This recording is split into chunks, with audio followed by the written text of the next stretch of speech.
आहे का ट्रॅक्टर? 8 लाखाचा घेतला म्हटलं. हा असा तसा आहे का? महिंद्राचं मॉडेल आहे म्हटलं भाऊ. दे ना आपला वावर मारून, तसा तर बम कामाचा आहे तू. हे पाय भाऊ, नवीन घेतलाय पहिले, फाईनच आहे म्हटलं.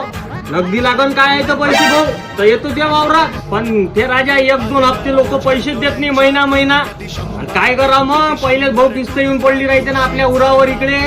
त्याच्यानं बा म्हणून नगदी विचारणं पुरले नाही का? ऐका हो घरी, ओ भाऊ ऐका घरी.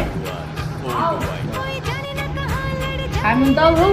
अरे ते ट्रॅक्टर मारला होता मागच्या हप्त्यात त्या बाबानं, त्याचे पैसे सांगतो राजा. किस्त आली माझ्या अंगावर म्हटलं. ते पैसे देऊन द्यायला लावतो. मागच्या हप्त्यात असंच गेलो मी खाली. आता तरी सांगतो. बरं सांगतो. बाबा वावरात गेलो, वावरातून आल्यावर सांगतो बाबाले. ट्रॅक्टर घेऊन लय मागात पडला बाबा. कायच्या मायाबीन ट्रॅक्टर घेऊन काही फायदाच नाही राहिला माणूस. कुठं चालला ना तू? कुठं चालला ना तू? काय सांगतो रे, ट्रॅक्टरचे पैसे नाही देऊ राहिले लोक. किती दिवस झाले ह्या हप्ता म्हणते त्या हप्ता म्हणते, लोक देतच नाही म्हटलं पैसे. दारोदार जाऊन पुरा पागल झाला मी. विकूनच टाकतो ट्रॅक्टर. जाय तिकडे.